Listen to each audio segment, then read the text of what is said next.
Good morning, good afternoon, good evening, wherever and whenever you are. My name is John, or Last Frontier Bricks. This is my review of the LEGO Marvel 2024, The Avengers vs. the Leviathan, based off of Avengers 1. It is set number 76290, comes with 347 pieces, including 5 figures, and comes at a rather expensive $50, which, like I said, is kind of expensive for a set of this size and only this many pieces, especially considering the majority of those pieces just go straight into that Leviathan.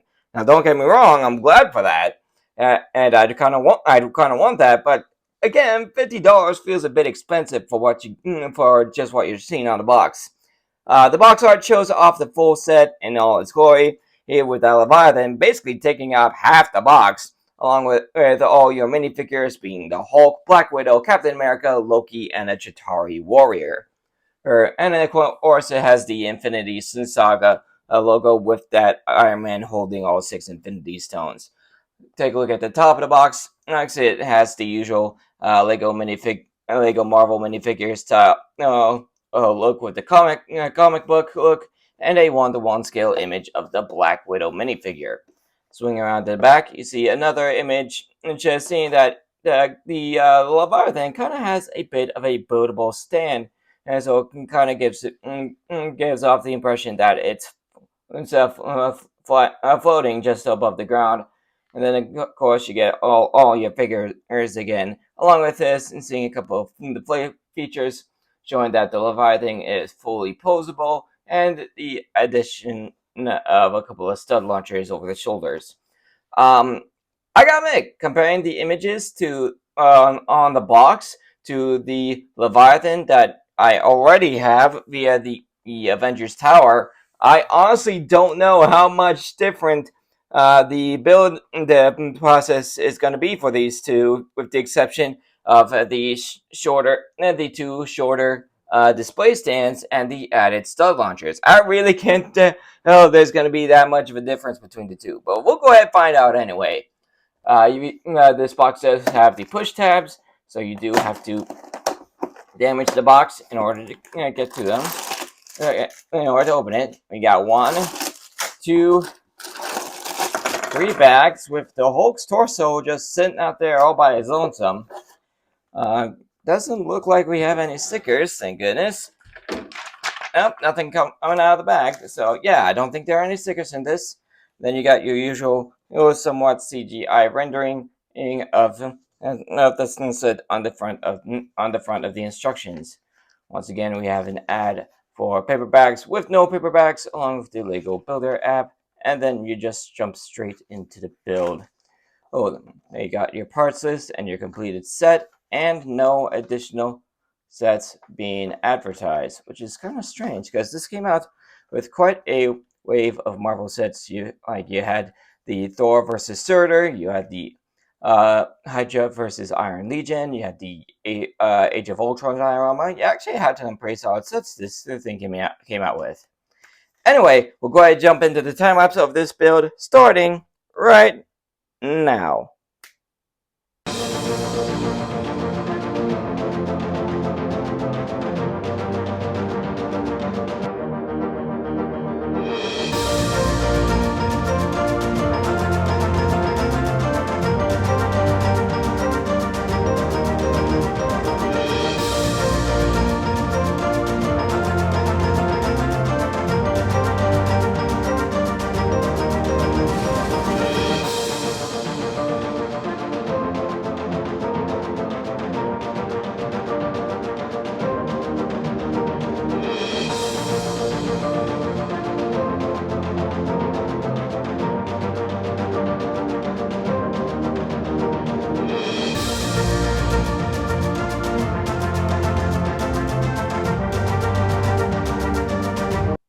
Alright, the build is done. That took about an hour to take care of, even with me making more mistakes with this $50 set than I do in some of the very larger sets. Normally that's, most of that being putting in the wrong, rib pieces, you could say, for the Leviathan, mixing those up. Anyway, we'll go ahead and start off taking a look at the figures, in the order you make them. First off, we got ourselves the big thick Hulk. Now, I'm gonna be straight up honest with you. Nothing about this Hulk is unique. Here you go. It's the same body here that we get for the Avengers Tower Hulk, which I have right here with me. Whoops, that wasn't supposed to happen. There we go. Yeah, see, it's literally the same body. The only difference between the two is the head pieces. Is with the, of course, the smirk on the Avengers Tower Hulk being exclusive. However, the angry face with this Hulk, you can get with that with the with the Avengers Assemble Age of Ultron set. So nothing about this Hulk is exclusive. But but that doesn't mean he's a good figure. Like, it's the, as you guys have noticed, it's the one with the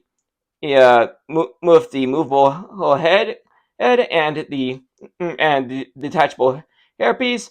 Everything else about it is we've seen before. It's the same torso that has the 4 studs in the back.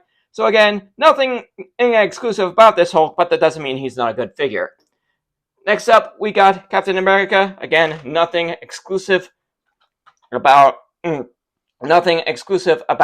either. It's the one that we've gotten in both the $100 Avengers Quinjet and the Avengers Tower. But again, that doesn't mean it's not a. It's a decent figure. It's the same helmet piece we've been getting since the first wave of Avengers Endgame sets. It's the printing on the head is actually not too discolored, despite being on blue. Well, same printing on the torso with the metallic painting on the star, the belt buckle, and a few other places, but no arm or leg printing, and no dual molded legs to give him the red boots. Which I'm still waiting on those, Lego. What? No, you've done it before. We know you can. So you know you can go. You've even done it with those same colors, red and blue, with Spider-Man minifigures. So what are you waiting for? Next up, we got ourselves Black Widow, which again we've gotten before in the Avengers Tower, and basically gotten with the Quinjet, with the exception being the printed legs. But again, that doesn't mean it's not a good figure. Like, this is so. You got wonderful printing on both the torso, legs, even got some arm printing with the shield logo and the Widow's bites. The only thing I would change up about this Black Widow figure is the hairpiece. The hairpiece itself is a good choice for Black Widow. Oh, I'm not gonna argue with that. However, the one thing I would change is the color. This is a very much of an orange, while Natasha is very full-on redhead, like pure red. Like, there's no, it's just straight up red, which really sucks because Lego has actually made this hairpiece before in a much more accurate red color. They did it for the character brick for the Lego Juniors Incredibles 2 set. So yeah, swap this hairpiece out for the more accurate red, and I would call this a 10 out of 10 minifigure. It's just about as perfect as you guess for this, her alternate, the angry face. But yeah, all you have to do is switch out that hairpiece, and there would be a perfect figure. If you want to take a look at what that looks like, many superheroes today has done quite a few custom Black Widow figures where they use that hairpiece, and let me tell you, it looks fantastic. And then she has the accessory of the large stud launcher gun. So yeah, almost a perfect minifigure. Next up, we have a Chitauri. Yeah, nothing. We've seen from him. We've been seeing this same figure for quite a bit now. Oh, but again, looks really good. Good printing on the head, torso, both front and back. And he does have a unique buildable weapon. Again, I don't think it's anything we haven't seen before. And finally, we have our big. Oh, stand up, will you? There you go. And finally, we have our main villain, Loki. Again, I'm saying this a lot, but it's a bunch of figures we've gotten before. Like all the printing for the figure, both the front and back, like we've seen before, both in the Avengers Quinjet and Avengers Tower. The only difference with this guy is that he's got the new plastic cape piece, which again, which is this is the first time we've seen it on Loki. We've seen it in red with Thor, and I believe we've gotten it in blue with a couple other people, and now we're getting it in green with Loki. So again, nothing we haven't seen before, or good same accessories with the helmet and staff piece, same alternate face with the mask on. Again, a little lackluster when it comes to the figures. It's mostly a bunch of retreads we've gotten before, and even in sets that aren't too hard to get a hold of. The other here's are the Avengers Quinjet, which $100 an hour tired, and then the $500 Avengers Tower. But still, there's stuff we've gotten before. Also, Loki gets him a Minecraft head in transparent blue to represent the Tesseract. As for the Leviathan itself, it actually is a bit of a different build than the one we get in the Avengers Tower. Of course, since the large stand that we get with the Leviathan, it's on these two smaller brick road stands, which I think that this was done on purpose. I believe this is supposed to represent the scene right before the Avengers are all in one place for the first time, where Tony brings the party to everyone else, and it's barely floating above the ground, and then Hulk just punches it in the nose.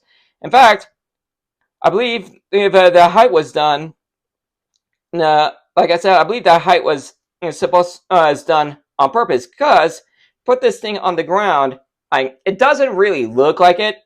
You can't really get it to where Hulk looks like he's punching something, but the Leviathan is just enough on the ground, and you can get Hulk's fist at just a good enough angle to where it looks like he is kind of punching it. So yeah, I believe that was done on purpose.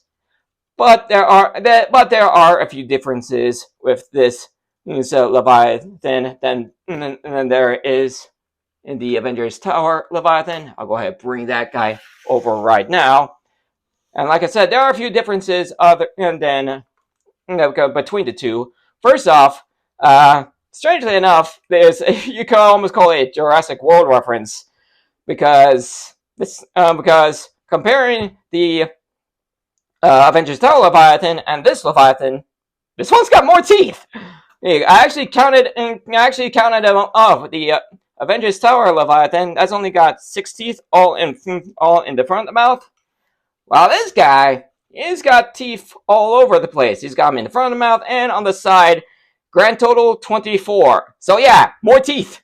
Also, I've noticed that this thing's a bit wide. In other places, this thing's a bit wider than the Avengers Tower Leviathan. The Avengers Tower Leviathan is usually about 2 studs wide, while for this new Leviathan, it's 4 studs wide. However, that bulk does make it a little bit does come at a bit of a cost, and that's displayability and mobility. You'll notice with the Avengers Tower Leviathan, you need only one ball joint per section to connect it. However, all that bulk on this Leviathan means it needs 2 ball joints, and that makes it suffer a bit, because while you can do the side-to-side motion and for the Leviathan, and unfortunately you can't really do up and down, otherwise that happens, because the ball joints will pop out. Like, you can kind of get to where it looks like that, but again, it makes the ball joints pop out. So unfortunately, you can't really do the up and down motion that you usually see the Leviathans do.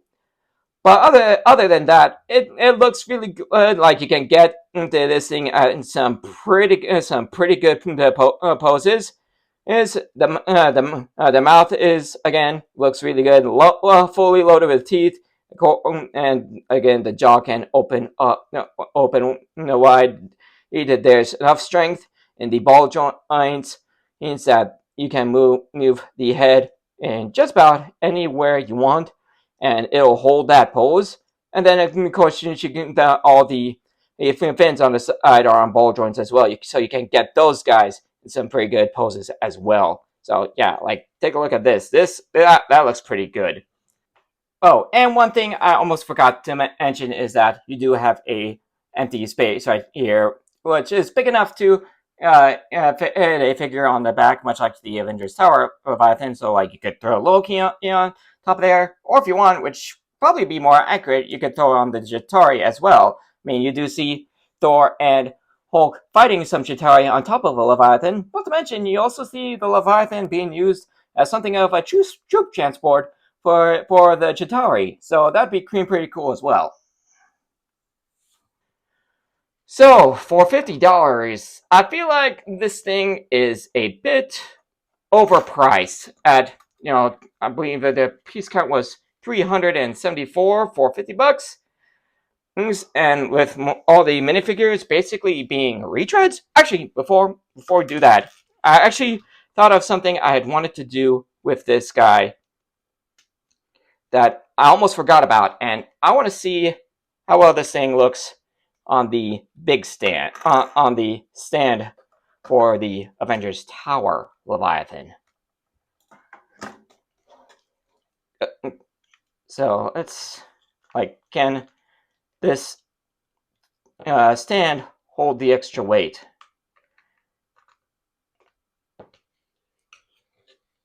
Yes, it can. Okay, so yeah, if you got the Avengers tower and you want to put this thing on the other stand, you totally can. So nice to know.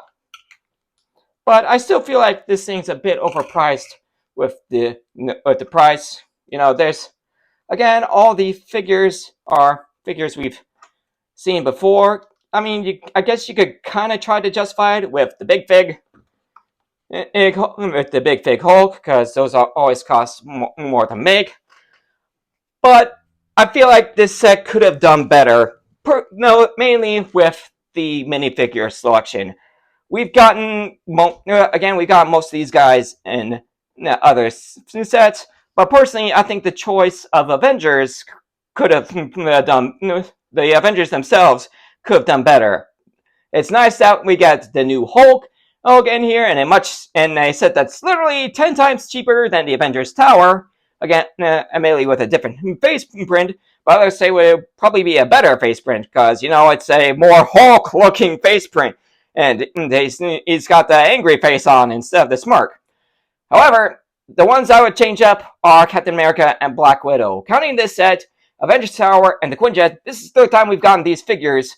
And like I said, the only difference between the Black Widow is that this one has the link printing from the Avengers Tower, well, the one from the Quinjet does not. Personally, if I had made this set, I would have swapped these two out.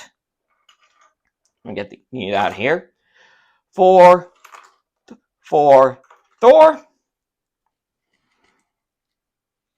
we go. Everyone, stop falling over. And Hawkeye, because for Thor, I almost feel like this set was almost made for him. You got his brother, you got his bad guy brother Loki, you got his rival, strongest Avenger Hulk. Plus, Hulk and Thor are shown taking down a Leviathan together during the Battle of New York. So perfect set to have Thor in.